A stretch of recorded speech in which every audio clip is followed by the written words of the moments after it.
மாரி செல்வராஜ் ஒரு ஜாதி டைரக்டரு, துருவ விக்ரம் அவங்க ஜாதி தான், அவரும் தேவேந்திர தான்.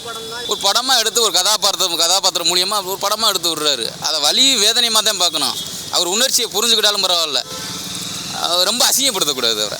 ஒரு மனுஷன் ஒரு வேதனையில் அப்படி ஒரு படம் எடுக்கிறானே, ஒருவேளை நமக்கு இந்த மாதிரி நடந்துருச்சுன்னா அப்படின்னு யோசிக்கணும். ஏன்னா அப்படியே படம் எடுக்கிறான் அவனை பார்த்தோம்னா நாளைக்கு இந்த மாதிரிலாம் கதை கிடைக்காது. எந்த டேரக்டர் இப்போ ஒழுங்காக எடுக்கிறாங்க? வந்தோன்னா ஒரு அடிப்பான், அப்படி அடிச்சோன்னா அப்படியே எங்கள் ரூம் ஈக்காட்டுதாங்கள போய் விழுவானுங்க பட்டுன்னு, அது படம்னுவாங்க. அதெல்லாம் கிடையாது. சண்டையே இல்லைனாலும் நல்ல டைலாகு, நல்லா பார்க்குற மாதிரி ஏதாவது ஒன்று சொல்லணும். இவர் ரொம்ப உணர்ச்சிபூர்வமாக படம் எடுக்கிறதே வேறு லெவலில் இருக்குண்ணா. ஒவ்வொரு சீனும் பதமாக பார்க்கணும். ஜாதியாக பார்த்தோம்னா எல்லோரும் அப்படி தான் சொல்லுவாங்க, அது ஜாதி படம் ஜாதி படம் ஜாதி படம்னு. ஜாதியே இல்லை. ஜாதி இன்ன வரைக்கும் நினச்சிக்கிட்டு ஜாதியை கட்டி அழுகுறவன் இந்த படத்தை முக்கியமாக பார்க்கணும். எல்லா படத்துலையும் சொல்கிறாரு, தெளிவாக சொல்கிறாரு, ஜாதிகள் இல்லைன்னு சொல்கிறவன் எவனோ அவன் தான் ஜாதி அதிகமாக பார்க்குறான். இந்த மாதிரி இந்த படம் எல்லாம் சமம் தான்.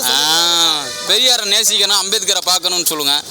எந்த தலைவரையும் ஜாதி தலைவராக மாற்றவனான்னு சொல்லுங்கள். அதனால் ரொம்ப தெளிவாக சொல்லியிருக்காரு. சூப்பராக இருக்குது. என்ன நடிச்சு வச்சுருக்காரு. கண்ணாலேயே ஆக்டிங் பண்ணுற அந்த கமல், விஜய், அஜித்னு சொல்லுவாங்க.